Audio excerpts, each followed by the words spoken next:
एक गांव में भोला नाम का एक साधु रहा करता था। वह बहुत ही भला आदमी था। अपने साथ बुराई करने वालों के साथ भी वह हमेशा भला ही करता था। वह गांव में एक छोटी सी कुटिया में अपनी पत्नी और एक बेटे के साथ रहता था।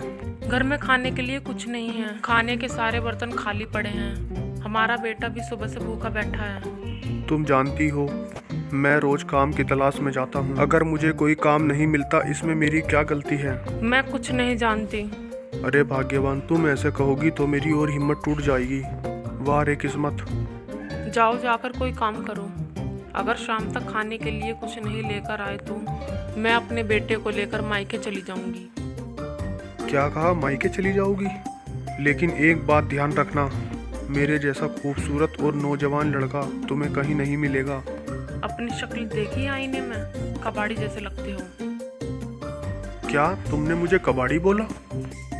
हाँ, कबाड़ी को कबाड़ी ही बोलूंगी। तुम्हारी तो ना शक्ल है ना अक्ल है। देखो, अब बहुत हो चुका। मेरे भोलेपन का मजाक मत बनाओ। तुम्हें नहीं पता, गांव की सारी लड़कियां मेरे ऊपर फिदा हैं। अगर हमें यहीं देखना चाहते हो तो जल्दी जाकर खाने के लिए कुछ लेकर आओ। गर्मियों के दिन थे, बहुत गर्मी पड़ रही थी और लू भी चल रही थी। उसी गर्मी में भोला साधु काम की तलाश में निकल गया। वहाँ एक आदमी दोपहर में कहीं जा रहा था। गर्मी में लू लगने से वह बेहोश होकर गिर पड़ा। भोला साधु ने देखा एक आदमी कुछ दूरी पर बेहोश हुआ पड़ा है। वह तुरंत उसके पास गया, उसे पानी पिलाया और सर पर गीला कपड़ा रखा। कुछ देर हाथ के पंखे से हवा की, तब जाकर उसे होश आया। मैं काफ़ी दूर से चलते हुए आ रहा हूँ। पानी ना मिलने की वजह से मैं बेहोश हो गया। ठीक है, ये लो पानी और आराम से बताओ, तुम इतनी दूर किस लिए आए हो?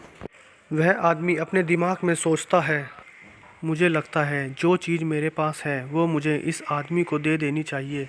पानी पीने के बाद उस आदमी ने भोला से कहा, मुझे बहुत तेज़ भूख लगी है, कुछ खाने को मिलेगा? मुझे थोड़ा सा समय दे दीजिए, मैं आपके लिए कुछ खाने को लाता हूँ। थोड़ी ही देर में भोला जंगल से कुछ फल लेकर आया। तब तक वो आदमी वहाँ से चला गया। जाते जाते एक थाली उस पेड़ के नीचे रख कर चला गया। वो थाली लेकर भोला अपने घर पहुँचा। भाग्यवान, ये देखो। ऐसा क्या लेकर आए हो जो इतना उछल रहे हो? मुझे जंगल में एक आदमी मिला था जो अपनी थाली छोड़कर चला गया। तो क्या ये थाली तुम चुरा कर लाए हो? अरे ये चोरी की नहीं, सोने की थाली है। यह सुनकर उसका मुंह खुला का खुला रह गया। सोने की थाली? तुम इसे यहाँ न लाकर इसे बेचकर कुछ खाने को तो ले आते। तुम्हें पता नहीं है खाने के लिए घर में एक अन्न का दाना नहीं है। अरे भाग्यवान, इतना क्यों सोचती हो, मैं अभी लेकर आता हूँ। तभी भोला की पत्नी की बात उस थाली ने सुन ली थी।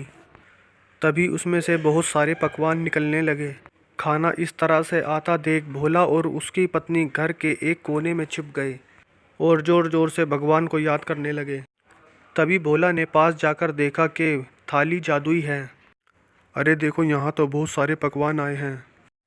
मैं नहीं आऊँगी, मुझे तो बहुत डर लग रहा है। पता नहीं तुम अपने साथ क्या लेकर आए हो। तभी भोला अपनी पत्नी को पकड़कर लाता है और दिखाता है, ये देखो क्या है। हे भगवान, इतना सारा खाना हमारे लिए कहाँ से आया है? बेवकूफ़ औरत, ये खाना इस थाली से आया है। ये थाली तो नाच रही थी। मुझे लगा कि कोई भूत आया है। हमारी सारी गरीबी आज से ख़त्म हो गई है।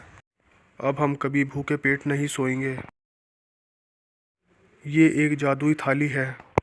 कुछ दिनों बाद भोला के घर के आगे से एक आदमी निकला। उसको बहुत भूख लगी थी। उसने भोला से कहा, अरे भाई ज़रा बात सुनो, मैं बहुत दूर से आया हूँ और मुझे बहुत भूख लगी है। क्या कहा? तुमने बहुत देर से कुछ खाया नहीं है? तुम रुको, मैं तुम्हारे लिए कुछ खाने के लिए लेकर आता हूँ। अंदर जाकर भोला ने अपनी पत्नी से कहा, बाहर कोई आया है, उसे बहुत भूख लगी है, उसे कुछ खाने को देते हैं। अपने यहाँ खाने के लिए कुछ है क्या जो उसे खाने को दें? एक काम करता हूँ, मैं अपनी जादुई थाली से मांग लेता हूँ।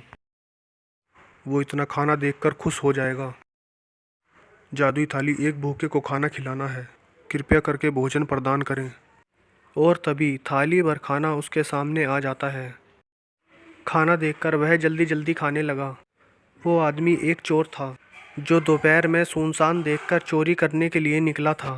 खाना खाने के बाद चोर को इस बात की हैरानी हुई कि इस आदमी ने इतनी जल्दी खाना कैसे तैयार कर लिया।